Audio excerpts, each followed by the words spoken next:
Hello, everyone, and welcome to our webinar today on how strategic intelligence fuels transformative change. This webinar is hosted by Commentelli, which is a highly regarded company with a rich history of over 2 decades of experience in market and competitive intelligence. With its AI-assisted tools, Commentelli enables businesses globally to make informed strategic decisions and gain competitive advantages. Leading the session are 2 experts in the field, Thomas Riedek, the Senior Strategic Business Advisor at Commentelli, and Christian Bierser, the SVP Strategic Business Development at Commentelli. Hi, everyone. Thank you for joining our webinar. I'm Tom Riedek. Today, we will cover some groundbreaking insight on the current state and the future state of strategic intelligence, thanks to the amazing GRIT conference we held in Chicago. Take a look at the agenda. We'll be talking about fueling transformative change, cultivating a growth mindset, earning influence, earning revenue, building resilience, purpose-driven growth, trust, the future of CI. We'll be covering a lot of information in a very short amount of time. So let's buckle up. We'd like to start off by acknowledging everyone involved in the event, especially the storytellers that you can see on this slide. Every single session was filled with insights on what really generates and what will continue generating value, while respecting, of course, corporate confidentiality. So what did we learn? We'll start with some high-level takeaways, but this webinar will be dynamic, and I plan to bounce back and forth with my colleague Christian on specific themes, and then if there's time, we'll turn to you, audience, for any questions you may have, and Julia oriented you on how to do so. Okay? So before we get into the beef, I'd like to share my overall take on this. And what I've learned is that, in an era that we're living through defined by exponential technologies, organizations are facing both unprecedented opportunities and really complex risks. Artificial intelligence, data, and robotics, they're not just transforming industries. They're redefining what it means to lead, to decide, and to grow. At the 2025 GRIT conference, and again, GRIT means growth, risk mitigation, impact, and transformation. One message was clear.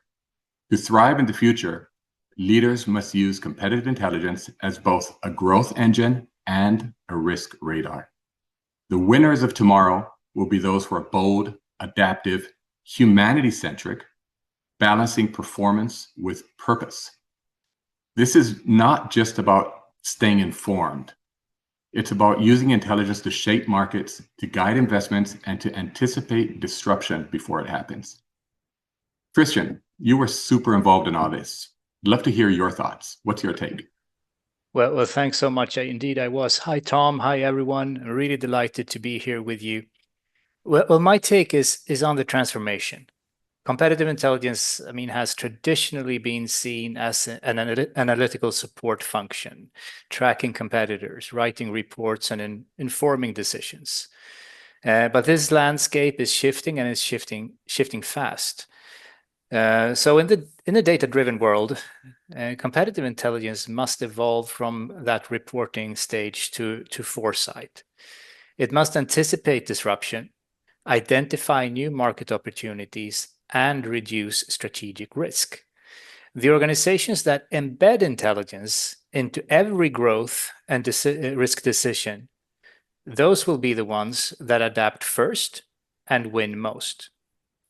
At GRIT 2025, leaders and practitioners from global corporations, advisory firm, intelligence platforms agreed the future of CI lies in its ability to connect data, judgment, and purpose.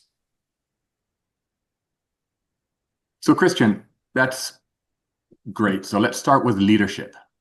Leadership, this was a major theme of discussion by many storytellers. There seems to be a mindset of transformation going on. Can you tell us a little bit about that? Sure, Tom. You're right, because every era of transformation begins with leadership. Our opening keynote, titled Taking Bold to the Next Level, reminded us of that. reminded us that every major leap in human progress, from the first language to the digital age, has been fueled by collaboration and courage. Today's challenge is to lead through complexity. Managers focus on performance, leaders remove obstacles and inspire potential. The most powerful growth driver, however, isn't technology, it's mindset.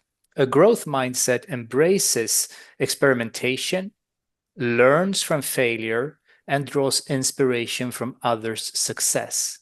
It aligns very naturally with the Japanese concept of ikigai, where the purpose emerges when one combines one's passion, skill, market need, and value creation.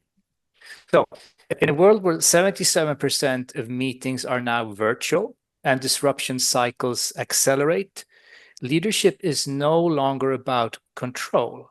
Rather than that, it's about enabling people and ideas to flourish. So, giving us that formula on your screen, performance equals potential minus obstacles plus encouragement. That's the new formula for growth. Now, Tom, I'd like to turn this to you now to talk about what it takes for CI to be successful right now and also in the future. What did we learn during the conference here? Yeah, good one, Christian. Yeah, absolutely. If leadership defines the why, intelligence delivers the how. Now, at its best, competitive intelligence acts both as a growth catalyst and as a risk mitigator. I'd say it helps organizations accelerate revenue growth by identifying new markets and informing go-to-market strategies, reduce risk by surfacing blind spots, building resilience against disruption, and build trust. We'll talk a lot about that. Build trust in partnerships by connecting reliable data to credible narratives. So one recurring message at Grit, it was the trust equation. I think it was data leads to trust, which leads to partnership, which leads to value. And that will drive the impact. So data alone doesn't move people. That was discussed a lot. Trust does.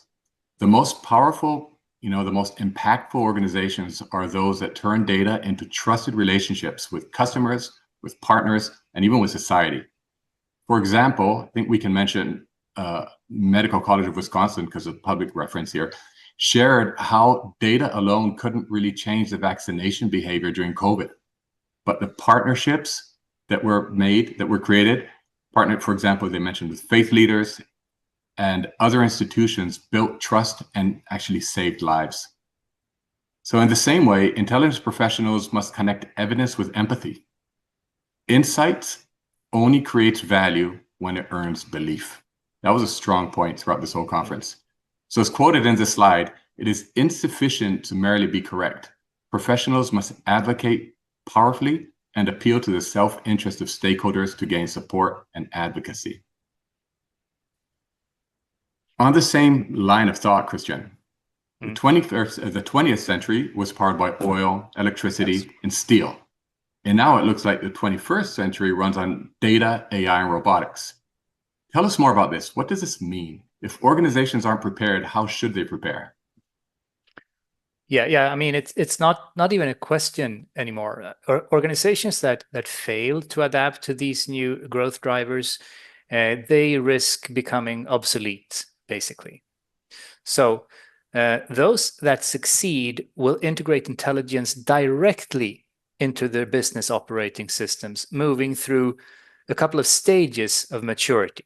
And there's kind of the classic one, crawl, walk, run, but then we also have embed. And that's where I think it gets exciting. So at the embed stage, intelligence is no longer a report, it's an instinct. It informs every investment decision, every market move, and all risk assessment in the company. Now, AI and automation are already transforming intelligence work. We know this. And tools can now scan thousands of signals, generate summaries instantly, visualize anything from weak signals to battle cards, etc., etc. But as several great speakers emphasized, AI does not replace human judgment. It amplifies it. So artificial intelligence predicts. Human intelligence interprets, empathizes, and imagines. Now, the combination of machine foresight with human judgment defines the next era of competitive advantage. Oh, okay, Christian, let's expand a little bit with that. While we're adopting this new process, there was a lot of discussion also about purpose, right? I mean, earlier on, we even talked about ikigai. You mentioned it in the beginning. Now we're talking about data, AI, and robotics. So this combo, it can almost sound conflicting. How do we match this? How do we balance this? I mean, yes, indeed, it actually does. But like everything, the magic word is balance, especially when on a broader context, the world is facing many big challenges. Now, that said, beyond technology and profit lies an even greater mandate, and that's growth with purpose. So the next generation business leaders will win by solving humanity's biggest risks. Such challenges could range from anything from climate change, water scarcity. We talked some about plastic waste, to more human-oriented topics like inequality. These challenges, they are strategic variables that determine the license to operate, so to speak, creating brand trust and future market access. And going back to our keynote, and the way he put it was basically the needs of humanity plus new business models plus exponential technologies, that is what equals profitable business with purpose. So sustainability, therefore, is beyond like only a moral add-on. It is actually risk management. So companies that treat it as such will protect their reputations, attract investors, and secure long-term viability. So the call to action here is pretty clear. Move away from compliance only to actual human-centric innovation. No, so growth and ethics doesn't have to be opposing forces, but rather becoming partners in this quest for survival. But Tom, also, let's talk acronyms, because we need an acronym. So what is actually ARC? A-R-C. ARC. Well, as introduced by one of our storytellers, I found it was a very interesting one. It's a foundation to build influence. It's all about trust. And trust is key to influence action. And action will turn and, in turn, it will deliver impact. So data alone doesn't win it anymore. I think that's a key point. There's loads of data out there.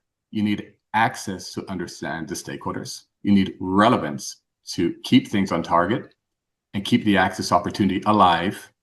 And you need consistency so that the stakeholders know that your deliverables are a continuous source of credibility. If you miss any one of these, your whole access is shut down. In fact, your whole function risks being shut down. So building trust involves a lot more than just reporting data today. It involves understanding. It involves even challenging. And we talked a lot about storytelling as well. Yes.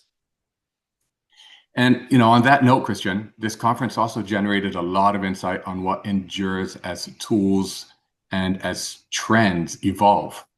Can you tell us more about that? Yeah, definitely. And this is also one of my favorite parts of the conference, getting into this part. And it is very true. So one very interesting statement that came from one of our storytellers from a major healthcare organization was the what, so what, and the now what. I mean, these are factors that has always been central to intelligence, still is, and always will be. But it's so easy to forget that last step. So a couple of pointers here, like competitive intelligence kind of equals what? Yeah, we got that question. Also the so what, and I think a lot of people kind of move to that stage, but then adding the now what on top of that. So what is it? What does it mean? And now what do we do? So always connect facts with implications and actions. Another good reminder I think we got here is that 80 to 90% of intelligence lives within your organization. It's so easy now to reach out to a generative AI and get your feedback from the outside, and basically missing out on a lot of things and a lot of intelligence that you already have that resides in the sales teams, customer service teams, any field operations. I mean, these are gold mines of insights, and I think that was really good to get that reminder that still is true. I also found it very interesting about the discussion about EQ and AQ. So emotional and adaptive intelligence is what drives influence and resilience, basically stating that EQ and AQ outweigh IQ. So a lot of Qs over there, but that's I thought that was particularly well put. And going to that part about the intelligence is also thinking and taking a step back and actually understanding that don't outsource your thinking. Technology, it's an assistant. It's not a strategist. You're not going to get someone to think for you. You have to do that yourself. Mm-hmm. And I also found a lot of interesting discussions about the ROI of CI. So basically, this is a question that's been talked about for a very long time. But at Grit, it kind of came down to saying that the ROI is actually the opportunity cost of not having CI. So the real measure of intelligence is the value of decisions avoided or accelerated. So when competitive intelligence then is aligned with strategic vision, earns trust, informs investment, and influence decision, it becomes that true differentiator. Mm-hmm. So, Tom, let's move to let's become a little bit more controversial. So one of the biggest and most controversial topics in this conference was actually the outlook of intelligence for 2030. So I'll just throw it to you. What does the future bring? Yep, certainly a big topic, Christian. I say in a nutshell, if there was one unifying prediction across almost all the panels at Grit, it was that by 2030, CI will be everywhere, but not necessarily centralized anywhere. Okay, so it will cease to be a central function and instead become a shared capability embedded in every team, including sales, marketing, finance, product, operations, you name it, however your company is structured. And I thought someone put it in a very good way, that just as quality was, once evolved from a department to, let's say, a universal responsibility, intelligence will also become a collective muscle for the entire organization. Yeah, and that makes a lot of sense, and it's very much in line with what all of we talked about. But then, how should intelligence practitioners then behave, change, adapt? Did we cover that? Well, I mean, I've always believed that intelligence professionals, they must make sure that they behave and, of course, are seen across the organization as value builders, as revenue generators, and certainly not as cost centers or as overhead. That's the last thing you want to be seen as, right? And this proves to be more true every day today. And to get there, practitioners must evolve really from analysts to builders. This was said a lot. They must be professionals who create systems.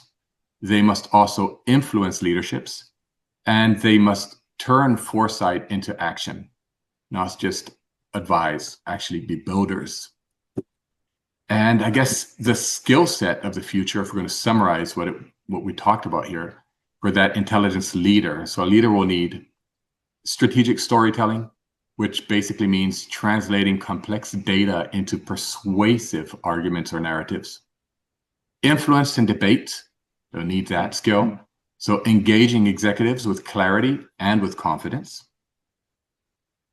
AI fluency, of course, right? Leveraging the automation, leveraging it for synthesis and also for scenario building. And what we call adaptive intelligence, which means, you thrive through all this change and ambiguity. As one panelist put it, the best way to be a trusted advisor sometimes is to constructively disagree, So it created a little bit of back and forth discussion. But the goal is really not to be the report writer, but the risk translator, that growth enabler, that strategic co-pilot for leadership. Christian, okay, we covered a lot of ground, many moving pieces, different mindsets, different value props. What would you say is the CTA, the call to action here? Yeah, good question. And I think that if we summarize that, it can go down to like be bold and be adaptive. The GRIT acronym that we put together, what we wanted to focus this conference around was growth, risk, impact, and transformation. And that kind of captures the required mindset for the decade ahead. Growth fueled by insights, not intuition. Risk managed through foresight, not hindsight. Impact measured by trust and sustainability, and transformation driven by bold, adaptive leadership. So organizations that use intelligence to both accelerate growth and de-risk the future will shape markets more than react to them. And CI professionals in this context are not just advisors. They are, like you said, builders of intelligent enterprises where technology, data, and human purpose align to drive performance and resilience. So the message from GRIT 2025, simple, but yet profound.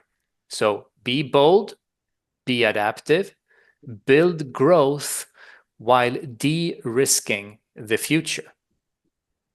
So what about you then, Tom? What are your final thoughts?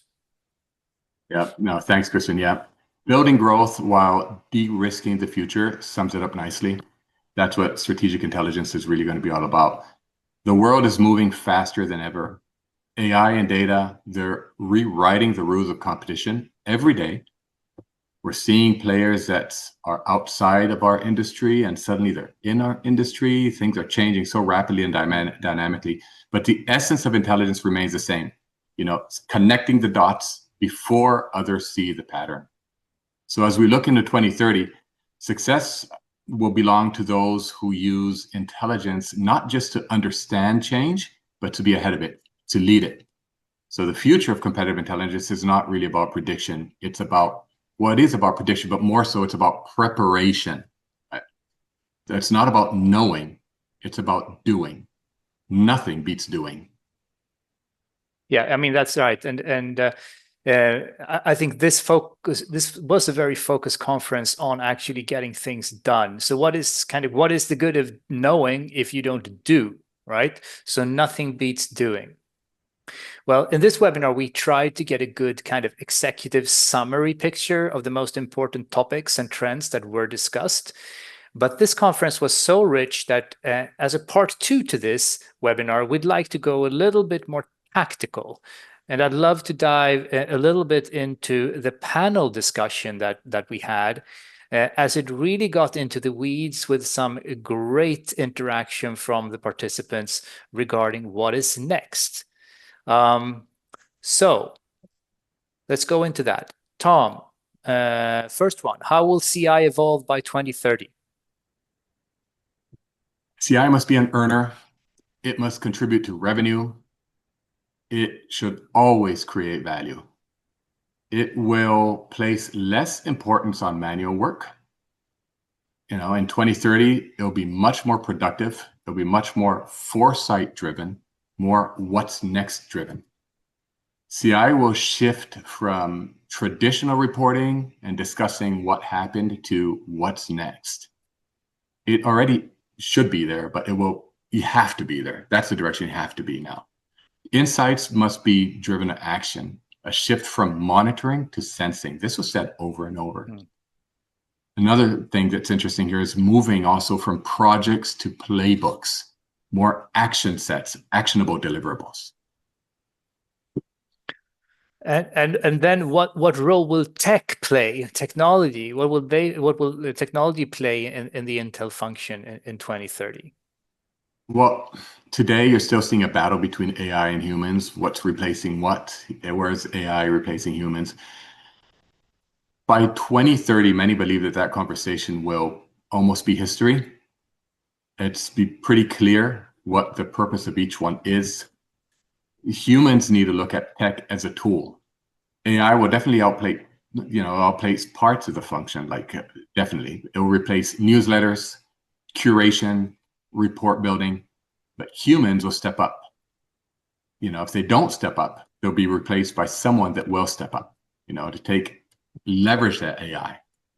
So it's easy for leadership to perceptually see AI as strategic intelligence, but it's just a tool.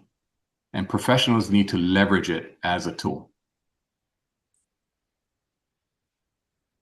And skills, then, if we move on to that. So with this new world, what kind of skills will be needed in 2030? Well, one thing that was mentioned a lot is strategic storytelling. Yeah. Take that hard data, take that intelligence and tell the story so that the executive gets it. Debating skills also to influence leadership is important. Fostering conflict, fostering it professionally. Fluency in AI, definitely. And a lot of adaptability, because the world is changing so fastly, and resilience. So don't be set back when people disagree. Leaders lead people, this was said. Managers manage tasks, but leaders lead people. So influence. So that's interesting. So next one then. How do you see CI earning and keeping credibility with the C-suite? Come on, Christian. You asked me many questions in a row. Let me turn this one back to you. How do you see CI earning credibility with the C-suite? Oh, you weren't going to let me off there. Okay, so here's what I think, or the takeaways that I found on this at the conference. So the validation of data sources really important, ensuring that because that kind of builds into all the trust discussions that we had previously. The branding of all Intel projects, all deliverables, everything that comes from here is trusted. There was also a lot of talk about keeping promises. That's very important for the CI function, or for anyone engaged in CI. Understanding that the key decisions that they need to take. So we need to understand that at a very profound level. Don't overpromise, but deliver commitment. And build buffers to be able to deliver. Respect the timeline and show who contributed to the results. Creativity. Our influence will come from our ability to create the best ideas. So ask the right questions. Again, then back to accountability. And I think this was also something that you touched on, the gentle use of friction without necessarily creating enemies. That's kind of the gentle part of that. Yeah. And on that, without creating enemies. So let's turn it around a bit. What are the main risks then for the CI function? Well, I think it's going to be a huge risk to continue doing it like we always did it. And I think that's kind of clear if following this webinar about all the conclusions that's being drawn already. And certainly don't wait for requests. Don't be seen as a data collector. Don't be perceived as a cost center. That 100% is a major risk. Sorry. What did you say? I interrupted you the last time. Your last point, Christian? No. So don't be perceived as a cost center. That's kind of Okay. the important thing. Mm-hmm. Yeah, no, 100% agree. So let's wrap this up. So let's talk about our boldest predictions for the state of intelligence in 2030. What do you think, Christian?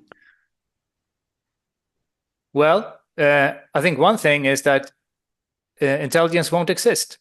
There will be no central function. And this then leads to that capability must be embedded in sales, marketing, finance, wherever. And that might be a fractional part of people's time. So CI will be more and more about addressing risk, and CI will be everyone's responsibility. Just like quality, as you talked about previously, used to be centralized in the past, and now is part of everyone's job. So anything to add to that, Tom? Yeah, well, if CI exists as a function, I think we was also discussed it may exist as part of the C level. For example, Chief Strategic Intelligence Officer, and will CI really be a profession? That's a question. Perhaps it never really was. It will always be a role, however, that was discussed. CI is about growth, it's about risk, it's about impact, it's about transformation. And professionals must embrace their mission around growth and risk. Now, strong potential positions, we had a very interesting storyteller that talked about strong potential positions for current CI professionals in the future. Some of these are Chief Strategy Officer, Chief of Staff, go-to-market engineer, corporate marketing, venture capital, product marketing.